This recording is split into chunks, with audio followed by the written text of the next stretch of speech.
তারেক রহমানকে প্রকাশ্য রাজনীতি থেকে সরিয়ে দেওয়ার হুমকি দিলেন বিএনপি থেকে বহিষ্কৃত নেত্রী ব্যারিস্টার রুমিন ফারহানা। গোপন ভিডিও ভাইরাল। জামায়াতের আমিরকে ফাঁসাতে দিয়ে ধরা খেল তারেক রহমান। ডিবির অভিযানে বঙ্গভবনের কর্মকর্তা আটক। জিজ্ঞাসাবাদে বের হয়ে আসলো চাঞ্চল্যকর তথ্য। ফেঁসে গেল তারেক রহমান। রাজধানী ঢাকা থেকে শুরু করে সুদূর গ্রাম বাংলা সবখানেই এখন এক অদ্ভুত থমথমে পরিস্থিতি। সরকারি অফিসগুলোর দিকে তাকালে কর্মকর্তাদের চোখে মুখে এক অজানা আতঙ্ক দেখা যাচ্ছে।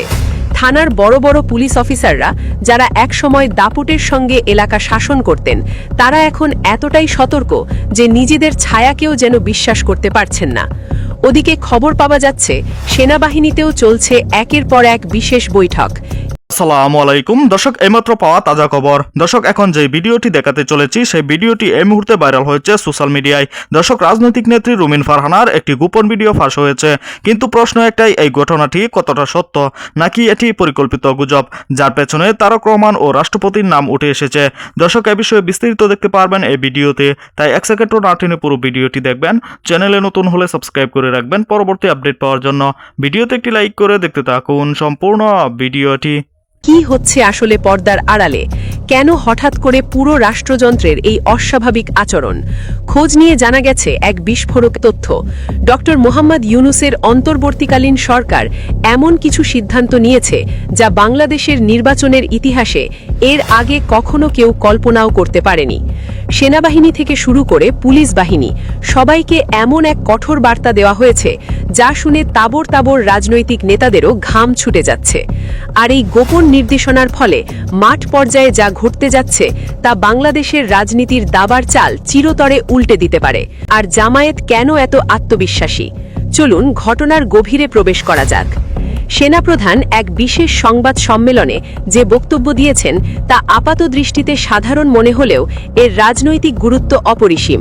তিনি বলেছেন, সেনাবাহিনী পেশাদারিত্বের সঙ্গে সর্বোচ্চ নিরপেক্ষতা বজায় রেখে দায়িত্ব পালন করবে এবং তিনি কঠোর ভাষায় স্পষ্ট জানিয়ে দিয়েছেন যথাসময়েই নির্বাচন হবে।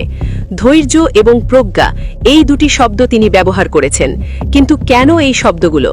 এর পেছনের অর্থ বুঝতে হলে আমাদের ফিরে তাকাতে হবে 2024 সালের জুলাই আগস্টের সেই উত্তাল দিনগুলোতে। ফ্লাইওভারে ঝুলন্ত পুলিশের লাশ, গণপিটুনি, পুড়ে যাওয়া থানা, এই দৃশ্যগুলো পুলিশ বা সেনাবাহিনী কেউই এখনো ভুলতে পারেনি। রাষ্ট্রযন্ত্রের যে অংশটি তখন জনগণের বিপক্ষে গিয়ে একটি বিশেষ দলের দালালি করেছিল, তাদের পরিণতি কি হয়েছিল তা এখনো প্রতিটি অফিসারের দুঃস্বপ্নে হানা দেয়। সেনাপ্রধানের বক্তব্যের মূল সুর এটাই, জনগণের বিপক্ষে যাওয়ার মতো বোকামি আর করা যাবে না। নিরপেক্ষ থাকাই এখন একমাত্র বাঁচার উপায়। তবে আসল চমকটি এসেছে পুলিশ বাহিনীর ভেতর থেকে। পুলিশের নতুন মহাপরিদর্শক বাহারুল আলম সম্প্রতি যে নির্দেশনা দিয়েছেন তা অনেকের কাছেই অবিশ্বাস্য ঠেকছে। তিনি স্পষ্টভাবে বলে দিয়েছেন, প্রতিটি পুলিশ সদস্যকে নিরপেক্ষভাবে দায়িত্ব পালন করতে হবে। কোনো রাজনৈতিক দলের প্রতি বিন্দুমাত্র পক্ষপাত দেখালে তার পরিণতি হবে ভয়াবহ। কিন্তু প্রশ্ন হলো, পুলিশ কি আসলেই এই নির্দেশ মানবে? ভেতরের খবরে বলছে আইজিপি থেকে শুরু করে ডিআইজি, এসপি এবং ওসি পর্যন্ত প্রশাসনের প্রতিটি স্তরে একটাই বার্তা পৌঁছেছে, পক্ষপাত করলেই বিপদ। আর এই বার্তাটি এতটাই জোরালো যে মাঠ পর্যায়ের অফিসাররা এখন ভয়ে কাঁপছেন। অতীতে দেখা গেছে অনেক পুলিশ অফিসার, বিশেষ করে ওসিরা, স্থানীয় রাজনৈতিক নেতাদের সঙ্গে হাত মিলিয়ে কাজ করতেন। নির্বাচনের সময় কেন্দ্র দখলের অলিখিত চুক্তি থাকত তাদের মধ্যে। কিন্তু এবার সেই সমীকরণ পুরোপুরি ভেঙে গেছে। যারা এতদিন স্থানীয় নেতাদের আশ্বাস দিয়ে রেখেছিলেন, ভাই কোনো চিন্তা করবেন না, আমরা আছি, তারাই এখন ফোন রিসিভ করতে ভয় পাচ্ছেন।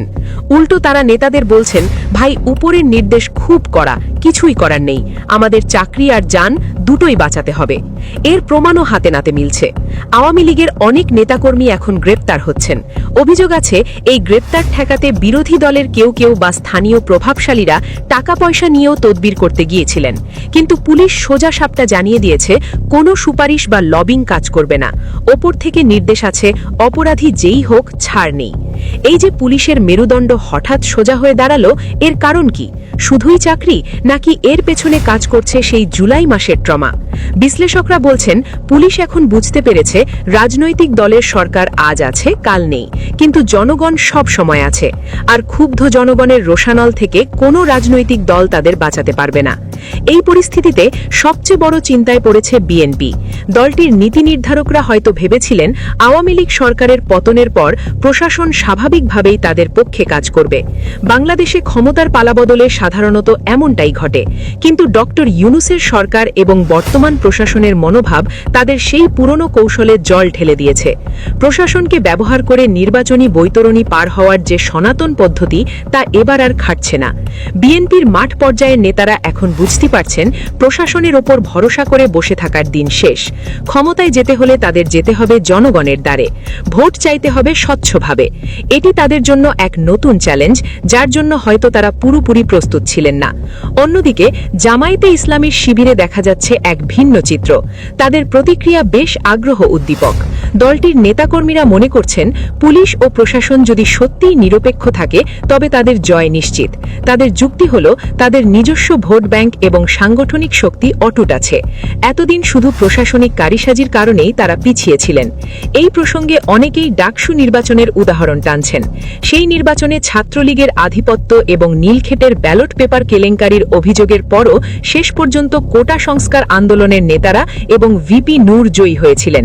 জামায়াত শিবিরপন্থীরা মনে করছেন প্রশাসন নিরপেক্ষ থাকলে জাতীয় নির্বাচনেও একই ঘটনা ঘটবে।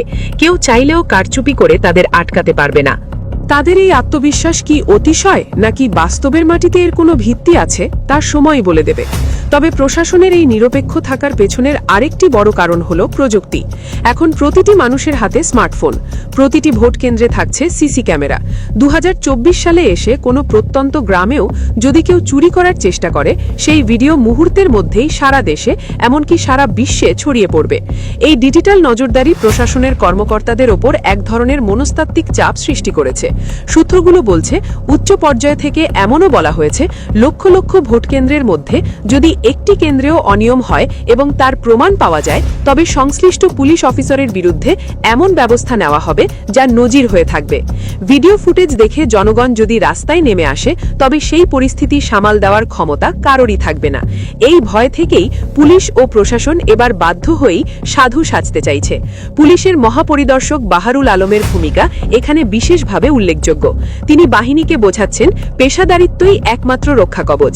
তিনি হয়তো বাহিনীতে একটি দীর্ঘমেয়াদী পরিবর্তন আনতে চাইছেন। মাঠ পর্যায়ে তার এই চেষ্টা কতটুকু সফল হবে তা নিয়ে সন্দেহ থাকলেও আপাতত পুলিশ যে কোনো রাজনৈতিক দলের লাঠিয়াল বাহিনী হতে চাইছে না তা পরিষ্কার। দর্শক, আপনারা কি মনে করেন? পুলিশ ও প্রশাসন কি শেষ পর্যন্ত নিরপেক্ষ থাকতে পারবে, নাকি নির্বাচনের দিন আবার পুরনো চিত্র দেখা যাবে? আপনাদের মতামত নিচে কমেন্ট করে জানান। সম্মানিত দর্শক মণ্ডলী, আশা করি সম্পূর্ণ ভিডিওটি দেখেছেন। অবশ্যই বুঝতে পেরেছেন ভিডিওটি কতটা গুরুত্বপূর্ণ ছিল। দর্শক, এই ভিডিওতে যে তথ্যগুলো আপনারা পেয়েছেন এ বিষয়ে আপনাদের কি মতামত তা অবশ্যই কমেন্ট করে জানাবেন এবং পরবর্তী আপডেট ভিডিওগুলো সবার আগে পেতে চ্যানেলটিকে এখনই সাবস্ক্রাইব করে রাখুন। এই মুহূর্তে বিদায় নিচ্ছি, দেখা হবে পরবর্তী কোনো ভিডিওতে। সে পর্যন্ত ভালো থাকুন, সুস্থ থাকুন। আসসালামু আলাইকুম।